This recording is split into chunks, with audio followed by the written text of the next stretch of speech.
Right, the story continues with video number 5, handling events. You may remember that there's 3 aspects to any GUI toolkit. There's the set of widgets it has, there's the geometry manager for the layout of the widgets, and there's a mechanism by which the programmer specifies what to do when certain user events take place. We call that event binding, binding event handlers to button clicks.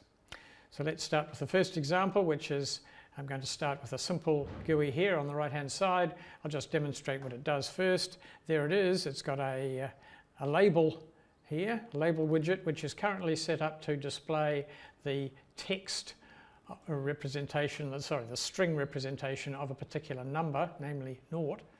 And it's got a button, add 1, which does absolutely nothing. We want it to do something. Specifically, we'd like it to add 1 to the number there every time you click it. Let's make it do that. So the way we do that, there's actually multiple ways of doing that. The first one I'm going to use is I'm going to set up a function to handle the click commands on the button. And I'm going to call add1, very creative name for it. Doesn't take any parameters in this particular case, and it adds 1 to the value. So it does value plus equal 1, and then it sets the text of the label to be this new value. Is the string of the value, just as it did in the first instance. But, as you can probably realize, there's a problem. The problem here is that value is local to this function and it has nothing to do with the value in that function. And the label is going to be unknown. So both of those would give errors. They're unknown. How do we solve that? How does this function here get hold of the value and the label in this function? There's a proper way of doing that, which is to use object-oriented programming, and there's a scummy, dirty, tricky way, which is what we're going to do for now, and I'll come back to doing it properly later. I'm going to go global, value, and label, and I'm going to replicate that in the main function, which now has the effect, essentially, of making these variables global. That is, in reality, they're out here, value equals 0, and so on. But I'm going to do it this way for reasons that may or may not become clear later on. Okay, so I've got a function add1. All I need to do is tell TK that whenever you click or whenever the user clicks on that button, that it should call that function. Easy, command equals add1. Note, I did not write command equals call add1 and get the answer, because if we call add1, we'll get the value none back, and that would be the same as saying command equals none. I don't want that. I want that which says that the command is this function object. I introduced function objects at the end of the OO bit, if you didn't get that bit. Let's see what happens. Run it, add 1, woohoo! Every time I click it, the button or the number goes up by 1. So that's the first way of dealing with events. It works on buttons. Doesn't work on much else, but it does work on buttons. What if I wanted to deal with right button clicks?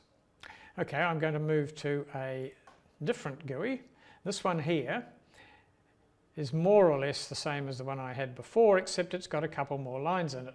It's got a hidden label in it, which is at row 1 in the grid, moving the button down to row 2. So that's essentially the only difference. At this stage, let's run it. You see there's a bit of white space in here. And I'm going to do something clever with that white space when you click the Add 1 button. What shall I make it do? Well, this is a sort of ridiculous thing to do in many ways. It's just demonstrating a principle. What I'm going to do is add in another way of processing events, and this is to use event binding. So I'm going to write a new function here, which is going to be called wow.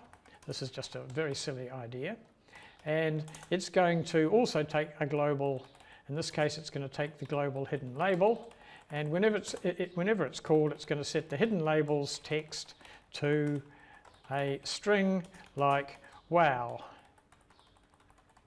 That's a very silly thing to do, and in order to fire that event, or to call that function, I'm going to add in a new event handler, which I do by using this function called bind.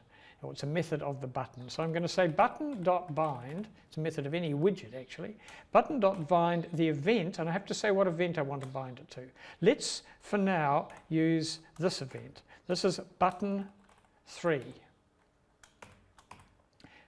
We're going to bind that to wow.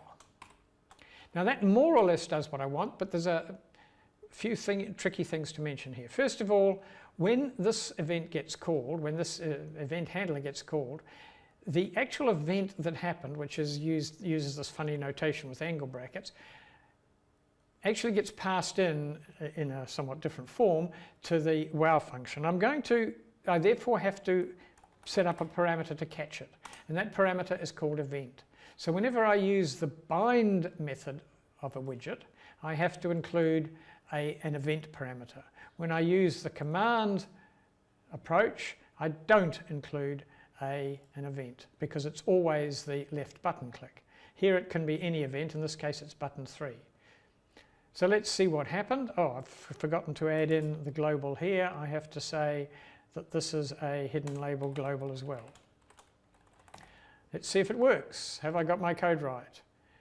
There it is. This button still works, and now we've got the secret button that's hidden from the user by holding down, just by right-clicking. There it is, wow! So I right-clicked it, further right-clicking does nothing, it's already done it, and that was a sort of rather silly exhibition of what you can do with the bind. And in this example gets one step sillier. Over here, we actually bind to the event shift double-click button 3. So this version of the code, which you should play with if you like, if you hold the shift key down and double click the right button, then you get the wow behavior. Let's go back to our first version and modify this so that it deals with right and left button clicks. I'm going to do that by having a subtract1 method. I'm going to use right clicks to subtract. So I'm going to call this subtract1. I seem to have called it change up, change down over there, but never mind. Subtract1, which is the same code as this, but uses a decrement instead of an increment. Minus equal 1. So now in order to do that, I'm going to have to bind the event button 3 to the subtract1 method. Oops, sorry, I've done the mistake that I'm always telling you not to do. I've put parameters in. I don't want to call it, I want to pass it as a value. Right, now I have to put event in this one but not in the other. To be consistent, it might be nice if I took this out and made them both look the same. So let's put event in here as well, and let's make this binding onto button 1. So now I've used two bindings. They're the same syntax now. Everything looks symmetric, except one is add 1 and the other is subtract 1. Let's demonstrate that it works, or hope that it works, and let's see if I've got the code right. There it comes. I right-click that, left-click that and it goes up. I right-click it and it goes down. You'll have to just trust me, I am right-clicking it. Right, so I've now got a GUI that'll add and subtract. And in the version in the lecture notes, we changed the code to not just add 1, but left +1 and right -1. I'll let you do that too. So in this video so far, I've shown you how you can set up event handlers in two separate ways. You can set them up using the command parameter to the constructor for a button, or you can set them up in a more general way using a bind method of the button, in which case you have to specify what event you want to bind to, and again you have the parameter, but you have to include the event parameter in the function you're calling. Hope that made sense. We're going to continue with a slightly more complex way of handling events in the next video. Thank you.